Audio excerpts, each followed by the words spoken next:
Perfect. And Emily, tell me your connection to Sac City Unified and how you got involved in, spearheading this campaign to change the names of these schools.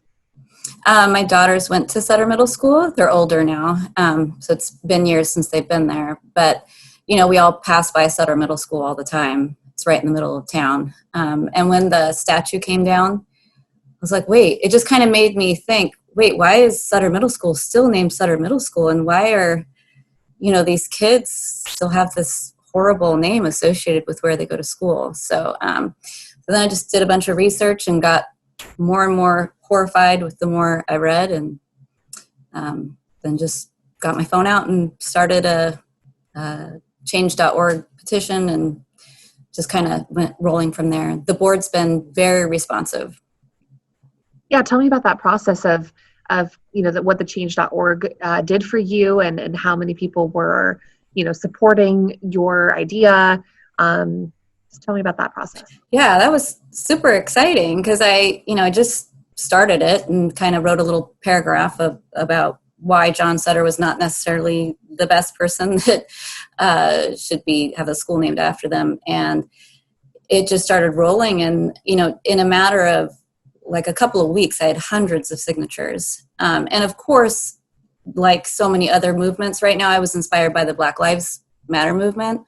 So I think a lot of people had these kinds of systemic racism. All of that has been a thread throughout like what we're all working on right now. So I think that obviously helped get it going, and almost like now's the time, if not now, when. So I think that's why so many people, and I also started a GoFundMe to raise money, because this is not going to be cheap. And even if it's just, a few $100s that I can raise, at least it's showing that the community wants to help to try and pay for this. So yeah, and then the board was pretty responsive, which is amazing because there's a pandemic going on, there's budget crisis with the school board right now, and they still are taking the time to make kids proud to say where they go to school. Yeah, absolutely. And I'm sure through the process too, you have a lot of support, but there's probably a lot of people that don't support. Has that been something? Not really. No? Okay, good. My kids have been the ones handling a lot of the social media stuff for me because I'm not the best at that. So every once in a while they would say something that somebody negative said on Twitter or something. I'm like, you know what? I just don't need to hear that because it's not going to help me.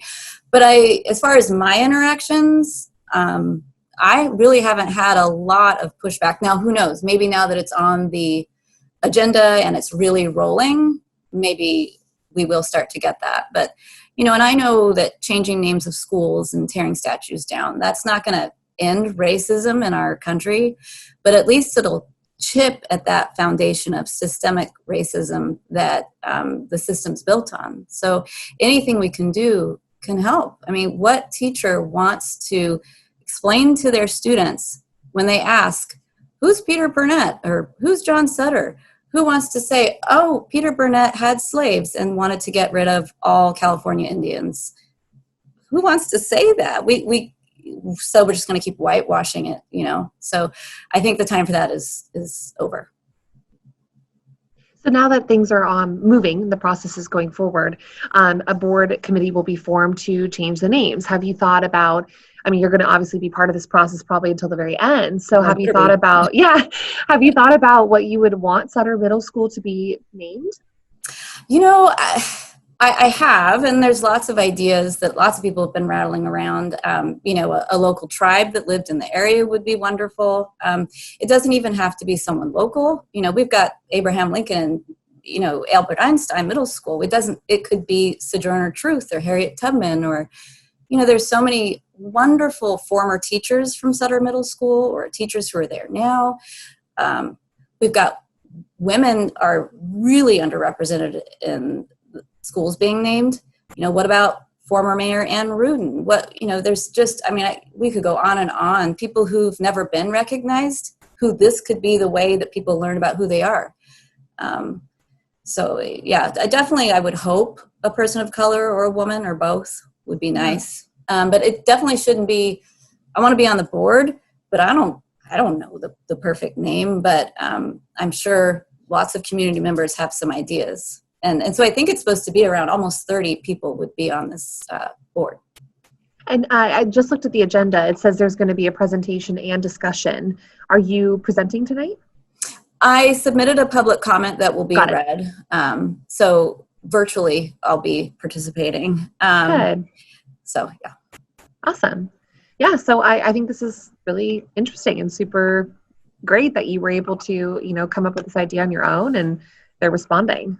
Thank you. Yeah, it's very exciting. And I would also like to just, again, thank the board for how responsive they've been. And also, this would have not gone as quickly if the California Indian community and other Native American communities didn't jump on board and submit letters of support and really contact the board and put a little pressure on them. I think their voice is what pushed this to this point, to where it moved quickly. Yeah. Because without their input, I mean, they were the ones who were originally hurt by this man. So for them to be able to participate and really make this move faster, I really appreciate. Absolutely. And for context, how long has the process been from the first moment you submitted this idea to now? Pretty fast, because it's whenever the Sutter statue came down, and I'm just like racking my brain for what day that was, but it was literally that day that I started the change.org. So I'm not sure if you want to double check me on that. I think it was early on in the pandemic, right? Right. It was like March or early April. Yeah. So it was fast. It was really fast. I mean, considering district stuff, not knocking the district, but they have a lot of stuff to cover and there is a worldwide pandemic going on. So for this to move quickly, I was pretty impressed because I was ready to just keep fighting for years. Yeah, absolutely. Well, yeah, I mean, it's, I'll double check on the dates, but yeah, you're right. It has moved fast. And I think that's wonderful. So tonight really is the first step of just getting the discussion going and the board the committee created. And then, I'm so excited. And then it's hard to say, but you probably haven't been given a timeline of when a name change could actually happen or take place, right? Actually, they did spell it out, and I'm assuming that might have to change, but they're supposed to have the committee formed, like they're supposed to have everyone picked by October 8th, and then we'll have a series of meetings to pick new names. And then February 2021 is when the board is slated to vote on the names.